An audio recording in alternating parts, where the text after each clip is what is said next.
అధిపతి అయిన నా యేసయ్యా, జీవింపచేయుటకు అరుదెంచినావు.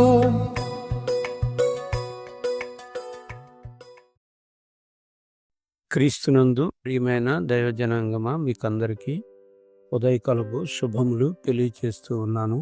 ప్రతి ఉదయం ప్రభుతో సావాసం అనే కార్యక్రమానికి మిమ్మను ప్రేమతో ఆహ్వానిస్తూ ఉన్నాను.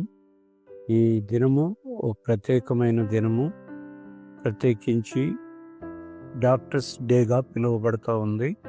డాక్టర్స్ డే ఇండియాలో మరి ప్రారంభం అవటానికి ప్రధాన కారణం పశ్చిమ బెంగాల్ మాజీ ముఖ్యమంత్రి, ప్రముఖ వైద్యుడు అయిన డాక్టర్ బిధాన్ చంద్ర రాయ్ జయంతి మరియు వర్ధంతి 2 జూలై 1నే. ఆయన 1882 జూలై 1న జన్మించి 1962 జూలై 1నే మరణించారు. అయితే భారత ప్రభుత్వం 1991లో ఆయన సేవలకు గుర్తింపుగా జూలై 1న నేషనల్ డాక్టర్స్ డేగా అధికారికంగా ప్రకటించింది. డాక్టర్ బిసి రాయ్ గొప్పతనం ఏంటి?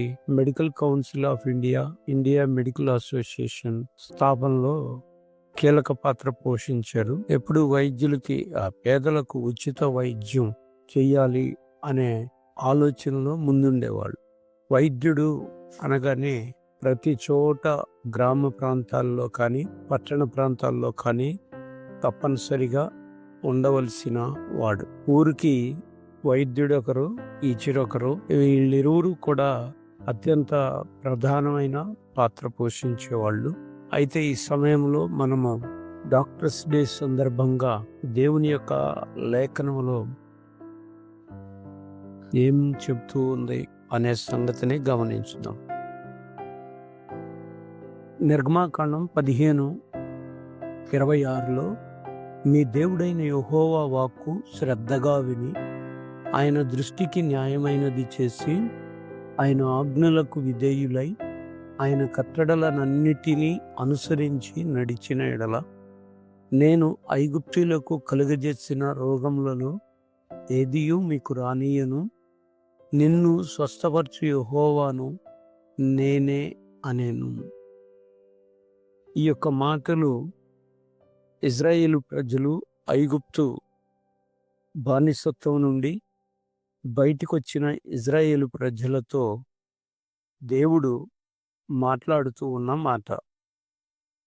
మనం గమనించాల్సిన ప్రత్యేకమైన విషయం, లోకంలో ఉన్న వైద్యులు లేకపోతే డాక్టర్లు అనబడిన వారు వీళ్ళందరూ కూడా ఆ యొక్క ట్రైనింగ్ ద్వారానో చదువు ద్వారానో డాక్టర్లుగా అవతారం ఎత్తి వైద్య సేవలు అందించుతూ ఉన్నారు. కానీ మనం ఆరాధించే దేవుడు ఎవరో తెలుసా? ఆయన పరమ వైద్యుడు. వైద్యుల్ని తయారు చేయటానికి ఆయన ప్రధానుడు.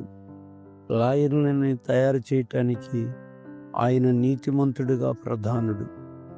ఆయన టీచర్లను తయారు చేయటానికి ప్రధానమైన బోధకుడైన. అలానే ఈరోజు ఆయన మాట్లాడుతున్న మాట, నిన్ను స్వస్థపరచు యెహోవాను నేనే. మనుషులకు రోగం అనేది ఉంది అని, స్వస్థపరిచేది నేనే అని ఆయన మాట్లాడుతున్న మాట. అయితే మనుషులకు 2 రకాల రోగాలు ఉన్నాయి. ఒకటి శరీర సంబంధమైన రోగం, రెండవది ఆత్మ సంబంధమైన రోగం, ఆత్మీయ రోగం. చాలామందికి ప్రపంచంలో ఆత్మ సంబంధమైన ఆత్మీయ కుష్టు అనేది చాలామందికి ఉంది. ఇది చాలామంది గమనించలేని స్థితిలో ఉన్నారు. కానీ దేవుడు అంటున్నాడు, నేను మిమ్మల్ని స్వస్థపరిచేది నేనే అని మాట్లాడుతూ ఉన్నాడు. దేవుడు స్వస్థతనివ్వటానికి నిరంతరము ఆయన మనతో ఉండే దేవుడు. ఆయన భౌతికంగా, శారీరకంగా స్వస్థత అనేది దేవుణ్ణి నమ్మిన బిడ్డలైనా నమ్మని బిడ్డలైనా అనుభవిస్తూ ఉంటారు. కానీ ప్రధానంగా ఆత్మ సంబంధమైన రోగం ఏదైతే ఉందో అది తగ్గటానికి దేవుని దగ్గరికి రావాలి. ఎందుకు అంటే ఆయన వైద్యుడు. మార్కు సువార్త 2:17లో యేసు ఆ మాట విని రోగులకై గాని ఆరోగ్యము గలవారికి వైద్యుడు అక్కరలేదని చెప్పాడు. ఆ మాట చెప్పిన వెంటనే ఒక మాట అన్నాడు, నేను పాపులనే పిలువవచ్చి తిని గాని నీతిమంతులను పిలువ రాలేదనేను. అంటే పాపము అనే రోగంతో ఎవరైతే ఉన్నారో వాళ్ళకి పరమ వైద్యుడు అవసరం. అంటే వైద్యుడు ఎందుకు అంటే ఉన్న రోగాన్ని బాగు చేయటానికి.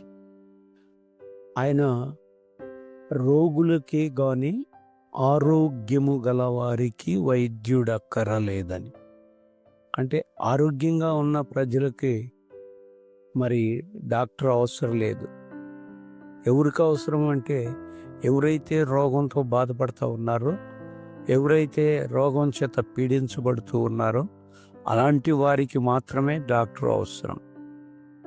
ఈ మాట ఎప్పుడు చెప్పాడు అంటే ఆ యొక్క లేవి ఇంట్లో భోజనానికి కూర్చున్నప్పుడు అక్కడున్న ఆ యొక్క శాస్త్రులు, పరిసయ్యులు ఆయన్ని చూసి ఈయన సుంకరులతోనూ పాపులతోనూ భోజనం చేయటానికి కూర్చుంటున్నాడు అనని వాళ్ళు మాట్లాడటాన్ని బట్టి అప్పుడు వాళ్ళ యొక్క ఆలోచన ఎరిగి ఈ మాట చెప్పాడు. ఆ యొక్క రోగులకే గాని ఆరోగ్యము గలవారికి వైద్యుడు అక్కరలేదు అని. కనుక మన లోపల పాపరోగం అనేది ఉంది. పాపరోగం పోవడానికి మందు ఎక్కడుంది అంటే యేసయ్య దగ్గర ఉంది. పాపరోగం పోవాలి అని అంటే యేసయ్య రక్తమే పరమ ఔషధం. ఆయన సిలువలో నా కొరకు నీ కొరకు చనిపోయాడు.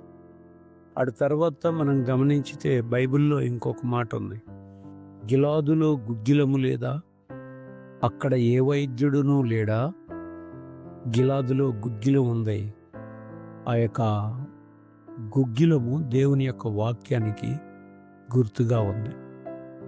అదేవిధంగా అక్కడ ఏ వైద్యుడు లేడా, అక్కడ వైద్యుడు ఉన్నాడు, ఇర్మియా గారు. ఆయా ప్రజలకు, ఇజ్రాయేల్ ప్రజలకి వైద్యుడిగా. అయితే వైద్యుడిని వైద్యుడిగా గుర్తించలేని ప్రజ ఈ రోజున సమాజంలో ఉంది. నీవు పాప సంబంధమైన రోగం ఏలుబడి చేస్తూ ఉంటే మన జీవితంలో మనకి పరమ వైద్యుడైన యేసయ్య కావాలి. యేసయ్య మన జీవితంలో ఉంటే మనము ఆత్మీయ కుష్టు లేకపోతే పాప రోగము అనేవి మన నుండి దూరం అవుతాయి. ఆయన రక్తం చేత కడగబడినప్పుడు, ఆయన మనల్ని శుద్ధి చేసినప్పుడు. కనుక మనమందరము కూడా ఆ యొక్క రోగుల జాబితాలో ఉన్నాం. జన్మతో పాపులము, క్రియలతో పాపులము, మన యొక్క ప్రవర్తనలో పాపపు జీవితం, ఇదంతా పోవాలి అనంటే మనకి వైద్యుడైన, పరమ వైద్యుడైన యేసయ్య మనకు అవసరం. కనుక యేసయ్య దగ్గరకు రండి, మనకున్న ఆత్మ సంబంధమైన రోగాన్ని పోగొట్టండి. శరీర సంబంధమైన స్వస్థత దానంతటా దేవుడిస్తాడు. అయితే ప్రధానంగా ఆత్మ సంబంధమైన కుష్టి ఏది ఉందో దాన్ని మనము దూరపరచాలి. పాత నిబంధనలో కూడా కుష్టు ఉన్న వాళ్ళని సమాజానికి వెలుపల పెట్టారు. అలానే దేవుణ్ణి నమ్ముకోకపోతే నిన్ను పరలోకానికి వెలుపల పెట్టాల్సి వస్తుంది. అలా పెట్టకుండా ఉండాలి అంటే పరమ వైద్యుడైన యేసయ్యను నీవు నేను కలిగి ఉండాలి. దేవుడి మాటలు తన వినికిడిలో దీవించును గాక. ఆమేన్. ఈ దినమంతా దేవుని కృపా సమాధానం తోడయుండి నడిపించును గాక. ఆమేన్.